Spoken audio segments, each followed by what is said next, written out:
Widzowie, to jest bardzo ważny temat teraz do przegadania, naprawdę. Część z was ogląda to na Twitchu, część z was będzie oglądała reupload na YouTubie. Bardzo często, gdy rozmawiamy o grach komputerowych, gdy rozmawiamy o grach MMO, niestety w Polsce podejmowany jest temat Metina. I to, co mnie najbardziej osobiście boli, to jest fakt tego, że Metin ma w Polsce dobre imię. Z Metina się wszędzie ludzie na całym świecie naśmiewają, a jednak w Polsce ludzie wspominają go w kontekście dobrej gry. I tak jak sam mógłbym stworzyć materiał i pokazać wam to na konkretnym przykładzie, dlaczego Metin jest totalną szmatą do podłogi, tak? W tym wypadku obejrzymy sobie materiał Josh Strayface'a, kolesia, który prowadzi chyba najdłuższą serię przeglądania MMOsów obecnie na YouTubie o nazwie Worst MMO Ever. Obejrzymy 40 odcinek, który jest widzowie związany dokładnie z Metinem. To, co robi Josh, to jest ludologia w najczystszej postaci. To jest osoba, która przygląda dosłownie każdego MMOsa na rynku i w pełni go recenzuje, opisując zarówno silne i słabe strony tego produktu. I obejrzymy sobie, widzowie, w tym momencie jego materiał o Metinie 2, ponieważ ja osobiście Metina nienawidzę. Uważam, że to jest jedna z najgorszych gier MMO, jaka kiedykolwiek wyszła. I po prostu nie mogę zdzierżyć faktu, że ktokolwiek dobrze się wypowiada na jego temat, ponieważ to pokazuje, jak mało ludzie wiedzą na temat gier komputerowych. No ale oglądajmy. No, there is no way this is in the game. Part of the opening tutorial actually requires you to use the in-game cash shop, the real money cash shop, to pass a quest. How is this in the game? This is so predatory. Who would make this? Gameforge. Right, that explains. Wyobrażacie to sobie, że my zaczynamy mówić o grze komputerowej, która ma w siebie wbudowanego questa, który wymaga od ciebie skorzystania z in-game shopu? Jesteście w stanie to zrozumieć? Ladies and gentlemen, welcome. I'm Josh Strayface and this is Worst MMO Ever, a series where I play the worst MMOs I can find, so you don't have to. Today we're playing Metin 2. Jezu, to bieganie w Metinie, jak to wygląda paskudnie. Ta postać, stary, jest pochylona do przodu, jakby miała biec 100 na godzinę, a biegnie z prędkością chyba 2 km na godzinę. No przecież to już animacje, jak to wygląda, to są tak absurdalnie złe. W ogóle to będzie ciężki materiał. A Korean MMO released in 2004 and kept alive by I uwaga, teraz żeby ktoś nie powiedział, że wiesz, ale to jest stare MMO. Chłopie, to jest MMO, które wyszło w tym samym roku, w którym wyszedł World of Warcraft. Everyone's favorite MMO publisher, Gameforge. Drop a like on the video or sub to the channel for more MMO stuff. Ring the bell for all the future notifications. And as usual, a massive thank you to the supporters on Patreon and Twitch who keep the channel going. More on how you can support at the end. Now, let's begin. Right, Metin 2, one of the early Korean grindfest MMOs. This is definitely a case of nostalgia enhancing your enjoyment. If you played this as a kid, you'll probably enjoy replaying it as an adult. I didn't play it as a kid, so I dokładnie tak jest. Ludzie bardzo często zapominają o tym i nie potrafią podejść do jakiegoś produktu bez nostalgii. Wiadomo, że się nie da. Nostalgia jest całkowicie subiektywna, ale no wiecie, można mówić, że nie wiem, chłopie, że coś, co jadłeś w dzieciństwie ci wtedy smakowało, no ale no już nie będziesz próbował wmawiać komukolwiek, że to jest najlepsze danie na świecie. No o to chodzi. Możesz mówić, że okej, mam nostalgiczne podejście do tego tytułu. Pamiętam, jak się w to zagrywałem. Pamiętam, jak rzucaliśmy się kamieniami na placu zabaw, no ale no nie wmówisz komuś, że rzucanie kamieniami na placu zabaw to jest świetny sposób rozrywki, prawda? My 6 hours were tedious. You know you're off to a good start when the Steam page advertises new servers, but it doesn't mention that to join these servers you've got to be a premium member, so we're going to the good old European server for now. Start the game and holy tiled background, bad man. I've not seen anything repeat itself that much since the last time I watched one of my own videos. Music's kinda cool though, hoping there's some solid audio direction in the game. Spoilers, there isn't. Character creation, you can be 4 boring human classes or a werewolf, so obviously we're going to be a werewolf. Esso totalna. Uwielbiam taką konsekwencję. Żeby być 4 typami człowieka albo wilkołakiem, essa. Game starts. Left click movement along with WASD, and while A and D are kind of strafe, A and D also spin the camera as you strafe, so it's more like a big circle movement. I check the keybinds to see if there's a different... Jezu, nie mogę patrzeć na tę No, animację. there isn't. This is how keybinds work. Get used to it. Not much UI to really go off, and there's nothing telling me what to do, but there is a flashing scroll icon on the left of the screen, and clicking that gives a drop-down list of a bunch of quests. Nawet stary UI tej gry. Chłopie, jak to wygląda? Lines. The main quest line sends me to a dude at a nearby village. Talking to him says I feel unusually furry. I can already feel the YouTube comments being written about that one. First thing I notice is you move extremely slowly in this game. You are running, if you can call it that, and it feels like running in a dream. Your body is definitely moving, but you're not covering much distance. And whoever designed this text box with white text on a transparent text box over a white background needs to go back to design school and learn why you don't do that. First quest. Find the cause of local animal aggression. Widzowie, jak ktoś kocha Metina, to naprawdę przygotujcie się na 30 minut roastowania go. Do this by killing animals. I mean, maybe they're aggressive because random adventurers keep killing them, but okay, you're the boss. If you're feeling a bit lost, thinking, wow, this game started really quickly and we've been thrown into this without any real context or backstory or motivation of reasons we're doing anything, then yeah, that's how I feel. To jest w ogóle ciekawe, masz od razu otwartą i widzisz całą mapę obszaru, nic nie musisz odkryć, nie masz elementu przygody zaznaczonego w MMOsie, no przecież to jest tak absurdalne. It was very much an old school game in the sense of you're here now, go and kill things. Right, time to navigate. Here's the world map. Yep, that's it. That square, barely bigger than the mini-map, that's your world map. All those green dots, they're important NPCs, and while hovering your cursor over them does give you a tooltip with a name, they are so closely bunched together, it's basically useless for navigation. Oh yeah, you can tell. Oh, this is going to be a fun time, isn't it? Let's waste no time and get right into combat. Left click to attack. That's it. That's combat. Oh, you can chug potions, so yeah, it's a potion chugging game. A ja w Metinie do tej pory to wygląda tak, że każdy mob jest grupą 3 mobów. Heal the enemy damage. That's the main tactic. Thrilling stuff, game. Just thrilling. Attacking enemies also pulls in other nearby enemies, resulting in this cascade of combat that doesn't actually get more interesting despite how many enemies are involved. And oh, don't worry, we'll see how massively broken and pay-to-win this tactic is later. Because as I discover, the entire leveling process is basically built around exploiting this mechanic. My HP, by the way, is that tiny red bar at the bottom left of the screen. Everything is so small because I've upgraded my monitors. I have checked the game and the system settings, and there are no resolution options. You cannot rescale this game. This is how we're playing. Better get used to it. Pressing I opens the inventory, and yeah, that's pretty small. This resolution might not be a fantastic way to play, but this is what this series is all about, finding flaws. And a flaw here is the developers clearly don't expect anyone to still be playing, so they've put no system customization options in. Now, one cool thing is you can zoom out really far, then click to move and sit back and wait. The annoying thing, however, is the pathfinding in this game is awful, insofar as there is no pathfinding.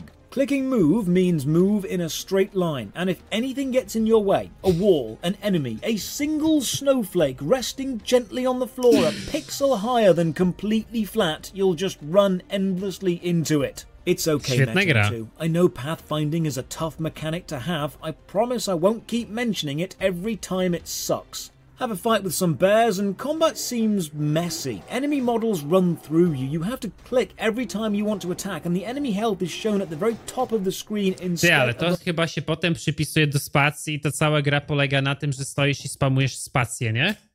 Above each enemy model. It's just not clean. The quest I'm on needs me to find a meteor, and this is what the quest list looks like. This is as bare bones as you can go. No names of givers or receivers, no map hints, no real overlay tracking. It's literally a plain text description of what you need to do with very few hints as to how to do it. This might be one of the worst quest journals I've seen in a game. There is no graphic design personality here. So wyobraźcie sobie, że człowiek, który tworzy serię najgorszego MMO ever i szuka najgorszego MMO, mówi, że system questów, znaczy cały questlog, cały interfejs jest chyba jednym z najgorszych, z jakich widział, a kanał typa polega na graniu w najgorsze MMOsy. Czemu te moby w ogóle się nie agrują, jak się biega przez nie? This giant ice cream. What the actual hell? What? Why? How? Who? In the politest possible way, Metin 2. What made you do this?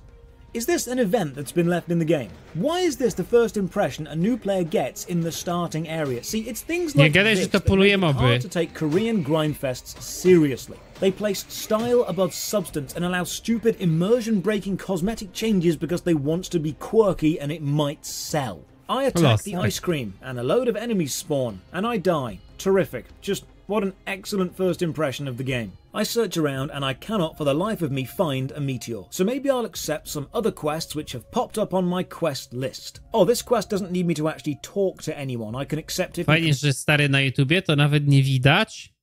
Chłopie, co to jest napisane w tym quest logu? To ma taki interfejs. Complete it from the menu, and now I've been given a god weapon and now I'm massively OP.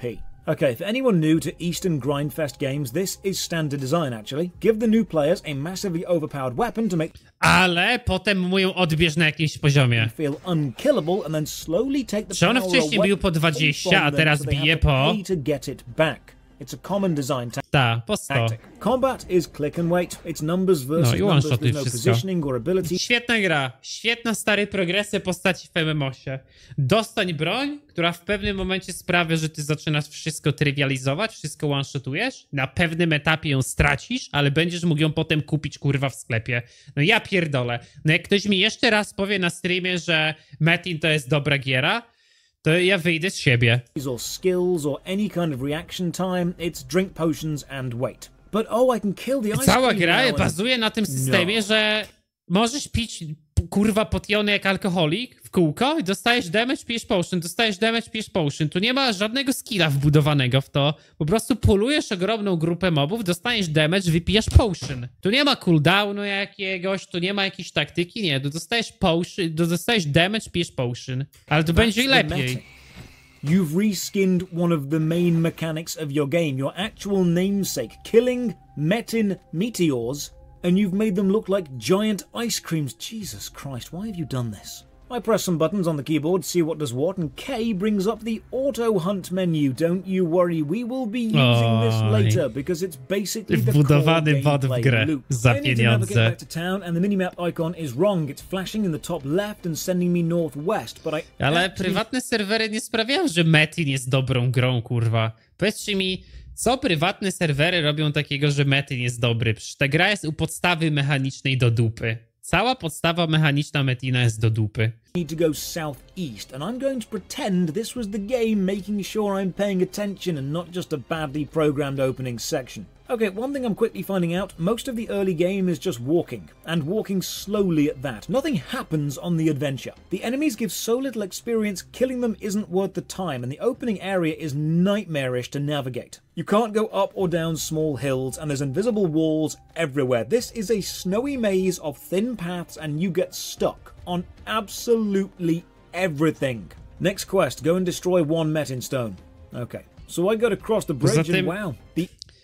No nie wiem, widzowie, całkowicie szczere pytanie, może faktycznie czegoś nie wiem. Powiedzcie mi, czy te prywatne serwery mają jakieś elementy monetyzacyjne siebie, czy nie? No serio, powiedzcie mi szczerze, mają czy nie mają? Czy to są całkowicie prospołecznie robione serwery, które nie mają... Okej, mają. No oczywiście, że tak, kurwa. A ile kosztują mniej więcej jakieś systemy monetyzacyjne na takich serwerach? To ciekawi mnie, o czym my tam mówimy. Czyli my generalnie mówimy o grze, która jest teoretycznie droższa przez swoje absurdalne systemy monetyzacyjne niż abonament do WoWa. Enemy models have collision physics and the pathfinding literally doesn't... Nie ma nic złego, że ktoś to lubi, po prostu niech nie twierdzą, że to super gra. Nie, no ja się zgadzam, nie? No ja się zgadzam. Exist. This boar is the bridge keeper. Good thing I know my name, quest and favorite color. 45 minutes in and I am a god-blessed werewolf. Metin miał tylko jedną przewagę, łatwą dostępność. Wysoki odsetek patologii też w Polsce. To była chyba przewaga dominacji Metina. I on faktycznie grono konsumenckie. Hunting a magical evil space ice cream. I'm not even making it up. That's the plot. More invisible walls, then my journey is once again blocked by this clearly insurmountable snowbank. Yeah, no way I can pass this terrain. Truly, I am nature's... Nie no, tak na przykład w kontekście Tibi i Metina, Tibia totalnie deklasuje Metina. Tibia ma te założenia, których nie miał Metin. Naprawdę. Chłopie, progres postaci, cokolwiek. Aspekty całe socjalne. Ilość ukrytych znajdziek, ilość easter eggów, nawiązań do innych gier. Wiadomo, Tibia też miała element pay to wina z pakiem. Tibia też była strasznie grinderska, ale w tym grindowaniu w Tibii była jakaś idea. Apex Predator, and this is what happens when immovable object meets unstoppable force. Next we're given a tiny amount of plot. It's evil demons. Of course, it's always evil demons, and we need to go and hunt them down, so we're sent back to the portal guard, and this will be the first time we're told to run a long distance for a dull fetch quest. And this marks the beginning of the game's main quest design of lots of running and no actual gameplay. You'll also notice this cinematic black bar effect happens whenever conversations start. It's meant to simulate widescreen and make it cinematic, but it's not actually adding anything. It's actually taking away. The point of widescreen was to show the audience more than you would normally be able to, not less. You are using the effect without understanding the actual application. Having been chosen as the champion of the werewolf people due to our ability to murder ice cream, we are sent to the human world and told to seek out Uriel. Now the map does show where Uriel is, but it's so small and all the NPCs are so close together, it's all but useless. So I just run around until I find Uriel. In my mind, any NPC called Uriel is the king from Oblivion, so I'm hoping this guy is Patrick Stewart. Let's just talk about the music. Subjectively, I love it. Objectively, it doesn't fit at all. The ambience is all wrong. It's snowing. Widzicie, ludolog potrafi subiektywne i obiektywne odczucia od siebie oddzielić. Prawdziwy ludolog. Film, by the way, sprzed 2 lat. Kurwa, da się.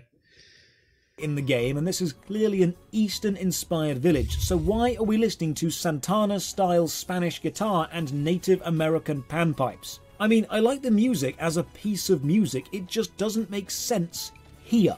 Have a listen.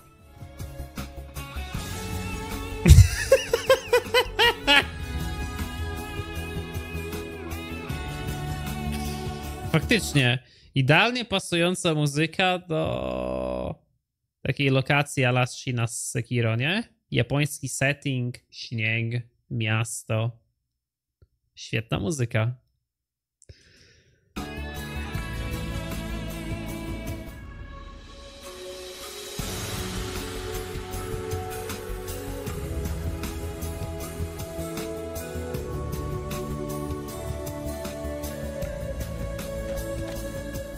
Finally find Uriel, and he goes, oh good, a wolf. And then the next quest needs me to go and talk to a random guard. You must understand that Uriel didn't send me to this guard. Uriel basically said, oh hey, good to have you here. Then the quest journal says, go and talk to a guard. Have we just given up having any level of narrative story design game? Okay then. Sometimes the arrows above the NPC heads do this. I don't know why, but I am glad I'm getting my money's worth for the monitor's refresh rate. This guard sends me to the general store, and they send me to the weapon and armor dealer, and oh, I see, this is the go and talk to every NPC in town questline, because you knew there was going to be one. First side... A ja, powiedzcie mi, bo generalnie w starych azjatyckich MMOsach często był taki problem, że linie questów były poprowadzone giga długimi chainami, które wymagało od ciebie zrobienia konkretnej części wcześniej, i całkowicie gatekeepowały cię od następnych questów. Jak to wygląda w Metinie?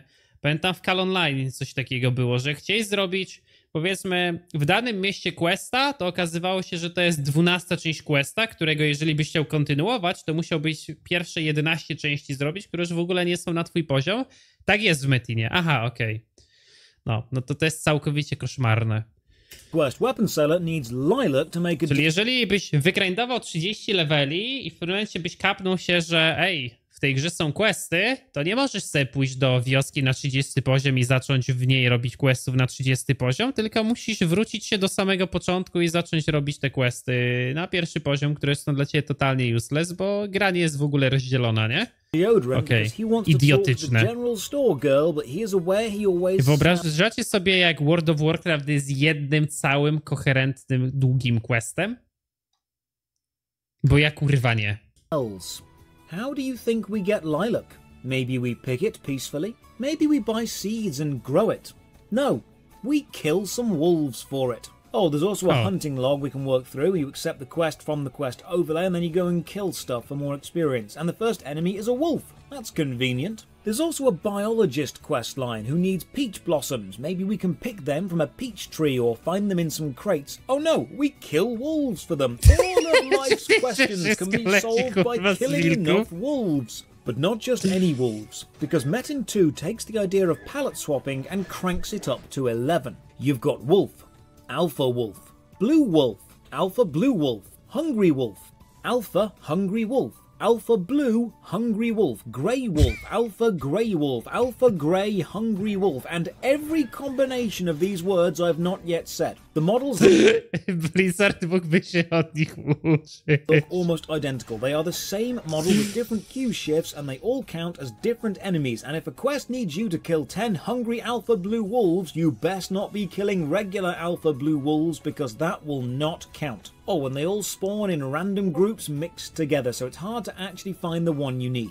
So here's a really terrible mechanic. You know the peaches the biologist needs? Well, we kill wolves, collect them, then go and hand them in and get told, nope, this one is lower quality, go and get another. Right, there is nothing to say what quality an item is until you hand it in. They all stack together. So the game has a quest telling you to get 5 items, but then a mechanic where you hand the items in and there's a chance they're not good enough. Oh, also you need to hand them all in one at a time, because why not? I need to go back to town and movement is so dire I improvise fast travel by just dying and respawning in town. The next 30 minutes is just taking notes to and from various NPCs because programming NPCs to walk is difficult. But oh, I pick up a bow and we can see the inventory is divided into a grid and... Ej, powiedzcie mi, czy w Metinie na zwiększenie movementu jest coś, co możesz kupić w sklepie, żeby się szybciej poruszać? W sensie w sklepie za pieniądze?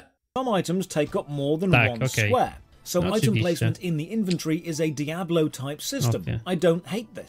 Sorry, to ciekawe, czy ten movement faktycznie miał być taki wolny, czy okazało się, że go zrobimy wolnego, żeby go przyspieszyć za hajs. There's also quite a few players just standing around in town doing nothing. I try to chat to a few, but no one seems to respond. The blacksmith tells me there's a weapon upgrade system. Mate, it's a Gameforge game. Of course there's a weapon upgrade system. Don't you worry, I will check out the cash shop later. Why are you dressed like Harley Quinn? This is one of my biggest issues with a lot of Eastern MMOs. They have no visual identity because they go from stupidly flashy to actual real-world designs and jokes. There's never any defined graphical style and it makes them all blend together in this big generic blob. This quest needs me to kill boars to get a peach seed because this dude needs a peach seed to cure his asthma. And that doesn't sound right, but I don't know enough about asthma to question it. Ej, no ja nie mogę patrzeć, chłopie, na ten level design, przecież ta gra jest tak ohydna. Chłopie, porównaj to sobie do dżungli, kurwa, Stranger Thornvale. Kurwa, porównaj to, chłopie, stary, no ja pierdolę. Chłopie, to najbardziej gówniana lokacja w WoWie pokroju, chłopie, jakieś Ashara albo Desolate, to jest masterpiece przy tym. Naprawdę, to są gry z tego samego roku. Chłopie, jak wygląda Angora Crater, no nie? Jak wygląda Thousand Needles, jak wygląda The Barrens, no przecież to są takie piękne lokacje, tu masz jeden wielki blob. When the camera is on the other side of certain objects, like this wall, each section of the object fades into a transparent wireframe image you can click through, so you can still see your avatar. This is great. This is a good design. Well done. This whole middle quest series feels like an NPC Legend of Zelda trading game sequence, just giving random objects to random people with no tu biegasz od NPC do NPC taką szybkością. Apart from the take the fisherman a fishing rod. This makes sense. But oh god, then I discover one of the worst programming things I've ever seen. This wooden dock. It took me a moment to figure out what was actually happening here. Movement felt wrong somehow and I managed to figure out why. You can walk on this wooden dock, but you cannot click it. Clicking the dock actually registers as clicking through it onto the lake bed below, and your character will try to move as close to that location as possible. And because of the angle of the camera, you can be clicking on the right hand side of the dock but actually registering as clicking the left hand side of the lake bed due to where you are and then getting stuck on the wooden uprights. Your character is attempting to move to a location. Ta gra ma całą podstawę movementu zjebaną, okej, to też już wiemy. How do you mess this up? How do you program a dock to be walkable but not clickable? Just add a clickable flat layer onto this dock. Problem solved. This dude's daughter is getting married and they need some flowers for the wedding. How do you think we get flowers? That's right, we kill some wolves. Okay, this next quest has me actually stumped. Everything else I managed to figure out, but this makes no sense.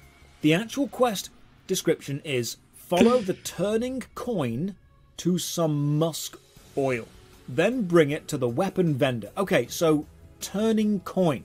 Is that a euphemism for a shopkeeper? Is it an item in my inventory that I interact with and it gives me directions? Is it a map location? Is it the name of a place? I try everything and I cannot figure it out. What is this turning coin that I need to follow? And eventually I have to Google it, and the answer actually made me sit there and stare at my screen in disbelief. You see that spinning coin icon to the bottom left? That turning coin. Clicking that opens the cash shop. And not only does this element interfejsu gry jest klikalnym punktem włączania cash shopu. Quest needs you to open the cash shop. To complete it by buying a cash shop only item, the cash shop is entirely in German. I mean, sure, I chose the European server, and I guess Germany is in Europe, so this isn't technically wrong, but the rest of the game is in English. Why is your shop in German? And hang on, this is the same shop as Runes of Magic. Like, it's literally exactly the same layout. Gameforge, do you have one premium shop layout you just use for all of your games? So I need to buy some musk oil, but my German isn't great. So I actually have to look up the musk oil object on the Metin 2 wiki, find the icon, and then hunt for that icon in the shop. And the wiki tells me this item has literally no purpose beyond finish this quest. They've made accessing and using the premium shop part of the opening section of this game. Żeby skończyć questa w grze, trzeba wejść do sklepu i kupić za hajs item w sklepie, bo inaczej nie skończysz questa. Pozdro 600. Now thankfully it gives you 5 premium currency to start with, so you don't need to pay to finish these quests. Okej, nie musisz zapłacić, dobra. Yet. With that idiotic design choice out the way, I kill a load more wolves because the biologist needs some more flowers, and as we all know, wolves are keen gardeners. Then I realise the biologist quests are all just going to be kill X quests and collect X quests. With the flowers collected for the wedding, we are sent to the next village, which means running all the way to the southeast. And to show you how much this game is really, really boring, this is what most of my gameplay experience has been like. There's no reason to fight enemies. The experience is lower than doing the quests. Most enemies won't attack you anyway, and the ones that do are often so much tougher than you, it's best to just run away anyway.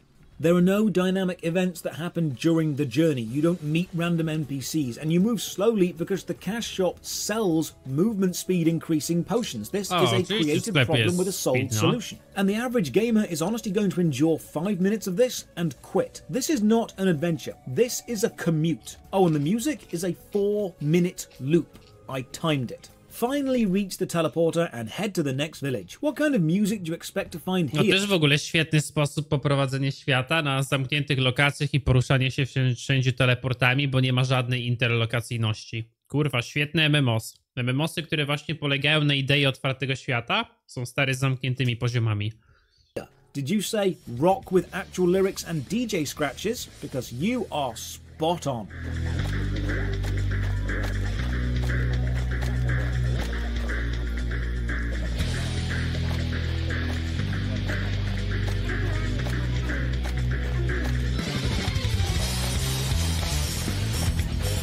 Muzyka jak z Tekena.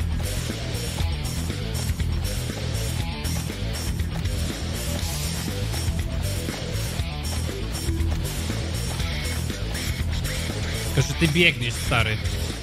Okay, the reason games use ambient music is to increase immersion within that game. But with Ice Cream Metins and rock, you're clearly not going for that. So the reason games use songs and soundtracks is to provide variety, like Tony Hawk's Pro Skater 2 or Burnout 3. 2 games with some of the best soundtracks of all time, but Metin 2 has 1 song for each map. This rock song is 3.5 minutes long and then just repeats, and you'll be spending a lot of time on this map, so I really hope you like this song. They've sacrificed immersion for variety and then not added variety. Good job, game. Arrive at the next village after 10 minutes of... To travel, hand in the flower and get sent back. Are you taking the piss, game? Oh my god, fine, back we go. I wasn't joking about the excessive amount of travelling. This is most of the early game. Right, so I seem to be done. There's no quest in my list, no main quest, no side quest, no biologist quest, też no klasyczne w nothing. azjatyckich MMOsach, że w pewnym momencie się kończy quest i już nie wiadomo co dalej, nie? Thinking this is probably a level-based thing, and as I level up more quests will open, so all I have to give me any direction is the hunting log. So let's get grinding. Also, I click on this weapon teacher expecting him to, I don't know, teach me about weapons, but no, this NPC does nothing. This is a purely decorative teacher. Spends several brain-dead minutes killing wolves. Might be 10, might be 30, I can't remember. Hit level 8 and hey, new quests. Small programming issue. Clicking the current hunting log makes the screen do the black bar cinematic widescreen thing and moves the world map to the middle to show us the locations of those enemies. But then when you exit this screen, the world map remains in the middle. It doesn't reset to the last place the player had put it, and it really should do. Oh good, this quest needs blue wolf's liver. Brilliant, more quests killing wolves. What variation. Also, to the very bottom left, under the HP bar, there's an orange stamina bar. It drains when running, then instantly refills the moment you start fighting something, and nothing has so far needed stamina, so its only purpose right now seems to be limiting how much you can run, which is making an already tedious game even more tedious. Get the liver, hand in the quest, no new ones open, so back to grinding. While we grind, which seems to be most of what this game actually is, let's read some reviews. Metin 2 is an okay game if you just want something to chill, but I consider it mostly a pay-for-win game. I sold my wife to play this game, and I like it. It's worth. Poor anti-cheat system and irresponsible support. If you play for fishing over 5 to 6 hours, you will get banned ASAP. We have 260 hours, both me and my friend playing for fishing every night, 6 hours, and she get banned, and they said you were fishing bot. Never play games like this, which has poor anti-cheat system and useless support. Not even gonna argue about the horrible pay to win. In-game farm bot, basically a legal hack. Pay to not play and just let the bot farm. My first online game, and I loved every bit of it when it was halfway decent back in 2008. Sadly, Gameforge completely ruined it. There's a premium user bot integrated into the game. It's really just a cash grab and nothing else. It's sad to see a game I once loved turn into this garbage heap. Pay to win. There are so many types of wolf, they clearly had one wolf model and were determined to get as much mileage out of it as they could. And now I discover the game's main leveling system, Auto Hunt. You turn on Auto Hunt and you just attack everything near you automatically. And when the enemy dies, you just move on to the next enemy. And you can set it to use abilities or drink potions at certain thresholds. So you basically never die. But potions with the Auto Hunt mechanic is a premium feature. You can attack things as a free user, but only heal as a paid user, and healing is pretty essential. It's what combat is balanced around. So this system is designed to burn through all your potions and make you pay for the privilege of doing so. Hit level 9 and a main quest appears. Look, game designers, a main quest line shouldn't need extra grind. It should be balanced to flow into itself. If a player follows a main quest line in your game, it should be a smooth curve of gameplay. It is the side missions you can level gate if you want to. And now another game quest, needing the cash shop again. This time a package quest. You need to buy a premium cash shop package. You actually do need to spend money this time. I mean, sure, you don't need to finish this quest line, but the little quest available symbol will stay on your quest list until you do. A constant reminder that if you want to finish this new quest, you best get your wallet out. That's low, designers. Lots of MMO players like finishing all the quests in the game and cleaning up their UI to have a constantly available quest symbol there, only removable by paying money. That's just irritating people into playing. The hunting missions actually give you a choice between two enemies, but this choice is pointless because everything spawns together anyway and combat doesn't change based on what you're fighting, so the gameplay remains the same regardless of what you choose. For anyone wondering what the shop is like, it's Gameforge, so the most expensive item is 1,000 premium coins, but they only sell premium coins in awkwardly specific sets, like 580 or 1,300. So you can never buy quite what you need and are always encouraged to get the zawsze tak jest, że musisz kupić trochę więcej. Higher package because it's better value. It's a mathematically abusive business tactic and it's 100% anti-consumer. Finally, at level 10, the captain gives us some more plot. The Metin stones fell from the sky and are bad. So we need to go to the next village and talk to a musician who's actually a spy and give him a secret message. Okay, a spy for who? I don't know the allegiances or alliances of this world. Who am I fighting for? Why am I on your side? What do you stand for? Plot is an afterthought here. Just go and destroy ice cream cones. Spend 10 minutes walking to the next village. Again, talk to the musician and get told to return to the captain. Oh, for God's sake. I actually look to see if the shop has some sort of teleport item, po prostu jak Metin jest zjebany. Tu nie ma ani jednego pozytywnego aspektu. I tak żebyście mieli świadomość tego, że Josh nie nagrywa materiałów w takiej formie, że pokazuje, co w grze jest złe. Nie, on pokazuje ich mocne strony. Po prostu Metin nie ma mocnych stron. Metin nie ma ani jednego pozytywnego aspektu. German, I don't know what I'm looking at. Run all the way back, hand in the quest, out of quest again, back to grinding. You know, one of my main problems with the game so far, apart from the fact that it's shit, it's that I don't feel any different to level 1. Nothing about the gameplay has changed. Nothing has been refined as Ej, dobra, a system. powiedzcie mi, jak wygląda system skilli w Metinie dokładnie. Opiszcie mi, jak wygląda jego progres. Ja naprawdę w Metina grałem ostatnio z 18 lat temu. Znałem już wtedy WoWa i moja przygoda z Metinem zakończyła się po weekendzie, bo zobaczymy, że jak gówniane to było. System skilli. Aha, okej. Nie, ja se robicie, tu się spamuje jeden przycisk. Nie no, ktoś wcześniej pisał, że on gra bez skilli. Wybierasz z 2 podklas, wbijasz bodajże do 15 level skilla, a potem potrzebujesz książek. Aha, klikasz do ustaleń śmierci, aha, że wejdzie, dobra. Wbierz 5 poziom, dostajesz parę skilli, wbijasz im poziom, potem książkami upgrade'ujesz, zmienia się efekt wizualny i są coraz silniejsze. No dobra, ale jak działają te skille? One są jakieś... Zmieniają ci gameplay, czy faktycznie nadal twoja gra sprowadza się do stania i spamowania spacji? Jak działa taki skill na przykład? Co robi skill na woju? Ludzie czasami mówią o PvP w Metinie. Na czym polega PvP w Metinie? Kto ma więcej potek, kurwa? Aura do miecza, mocniej bijesz. Aha. Okej. Lepsze itemy to jest win. Okej. Lepsze EQ wygrywa, dobra. Czyli serio, nie ma skilla w Metinie.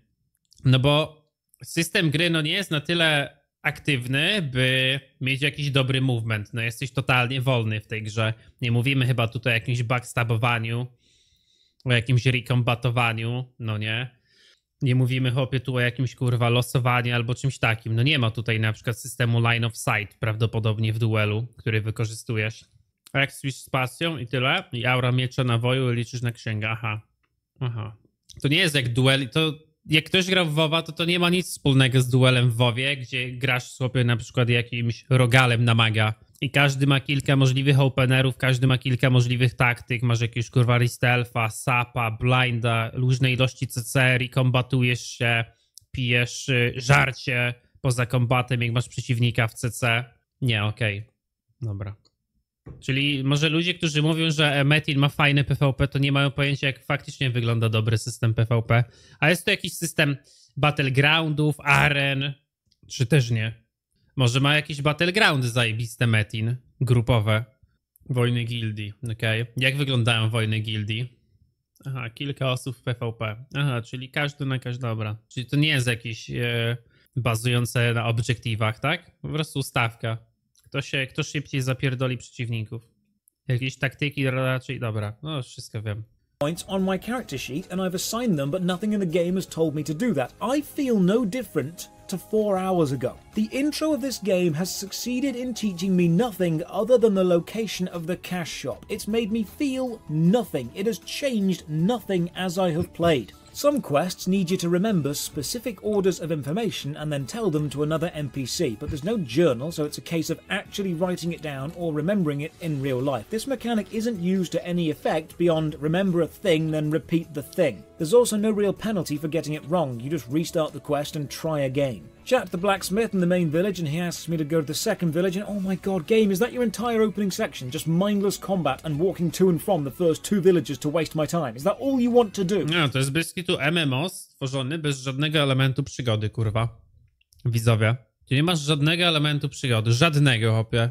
Choć w Tibi nawet jak pierwszy raz na dragony idziesz, to masz ogromną przygodę. Musisz się przygotować do tego odpowiednio. O, tu nie masz tego elementu odkrywania. No przecież tu, kurwa, każda lokacja wygląda tak samo. Ja nie wiem, czy to jest tutorial teraz, czy to jest lokacja na 15 poziom. I'm bored now. There's no real Cały sense czas of bije my wilki. place in the world, no main plot, so there's no narrative connection to the game world or the NPCs within it. There are invisible walls everywhere, so navigation is awkward and leveling feels hollow, so progression feels like a chore instead of a rewarding experience. I'm level 10, but why? What does that mean? I get stronger, the enemies get stronger, there's zero mechanical changes, so the increases are balancing each other out, so I feel exactly the same as level 1. I'm grinding Diablo to 4. unlock quests, which need me to grind, so I can grind some more. What am I doing any of this for? I get to the second village and I'm thinking, if you ask me to return to the first village again, I'm done. And oh, it does. And just as I'm about to quit, I see it on the map to the north. Monkey Dungeon. I like both of those words. So Bo let's ten do chłop it. chodzi po tej samej lokacji, biegając po tych samych mobach, bez skilli na 9 poziomie, ciężko inne moby.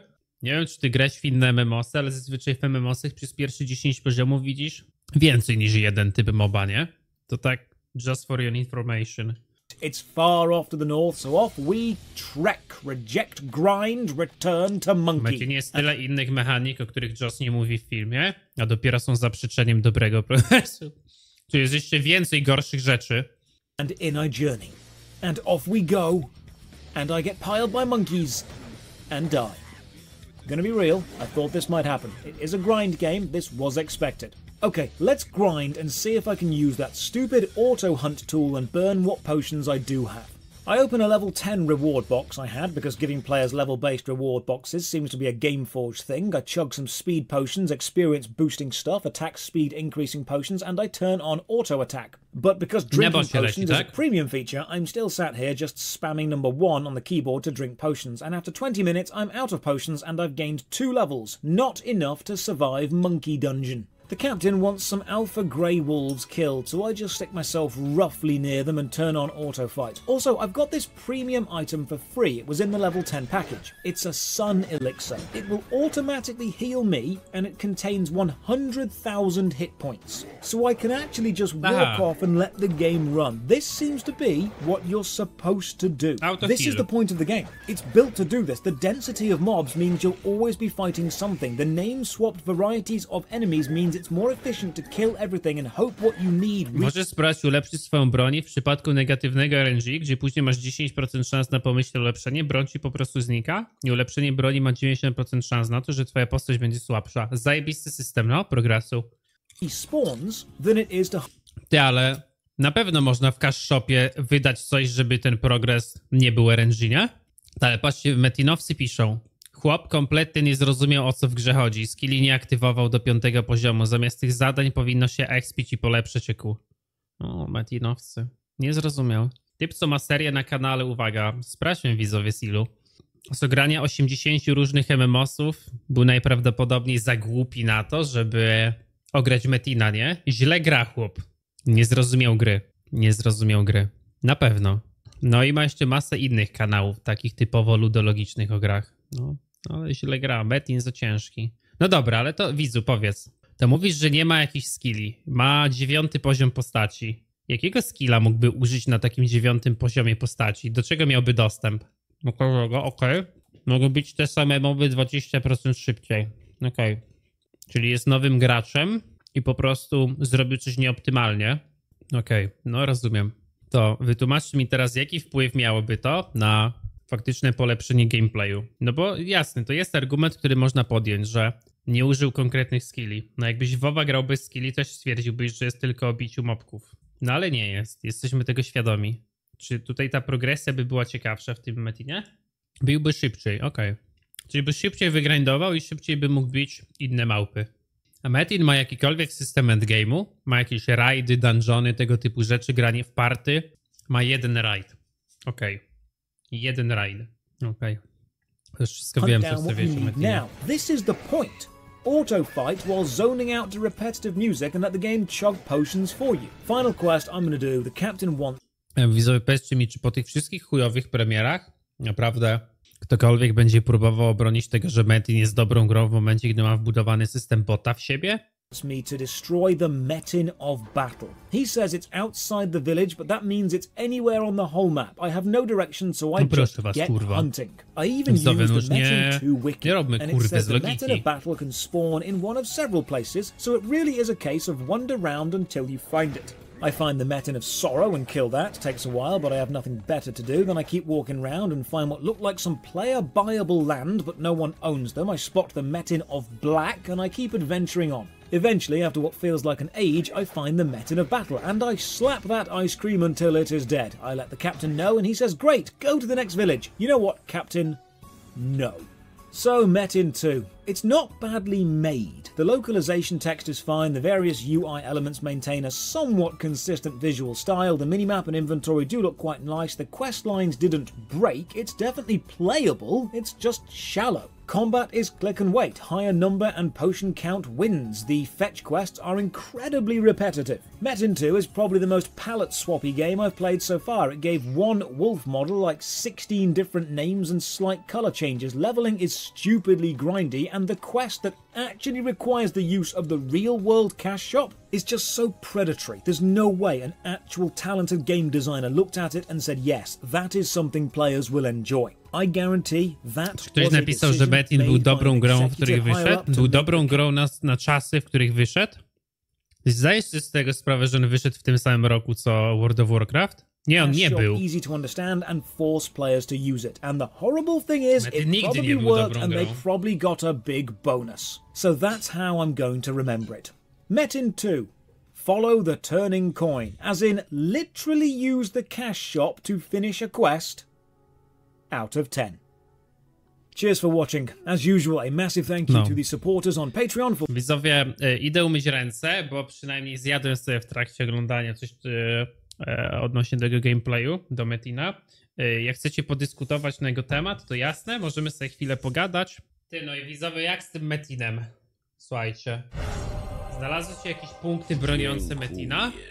Ja mam, widzowie, wrażenie, że po prostu fakt, że ludziom się wydaje, że Metin był fajny, wiąże się czysto z nostalgią, to chyba każdy się zgodzi, prawda? A fakt tego, że ludziom się kiedyś podobał Metin, był jedynie związany z brakiem odniesienia, jaki mieli. Nie wiesz, jak coś może być słodkie, jeżeli w życiu nie jadłeś czegoś słodkiego, prawda? Nie możesz mieć takich umiejętności. Nie jesteś w stanie mieć świadomości, jak może wyglądać coś zrobione dobrze, gdy nigdy tego nie doświadczyłeś. I jeszcze ja rozumiem, gdyby ten Metin był wydany w 94, ale kurwa, on został wydany w tym samym roku co WoW. Ludzie, którzy grali w Metina, nie szukali tego, co mogliby znaleźć w WoWie, też mi się wydaje, no. No niestety, widzę, tak stare włosy wyglądają. Guild Warsy też były super, no. No widzowie, trzeba sobie powiedzieć jedno.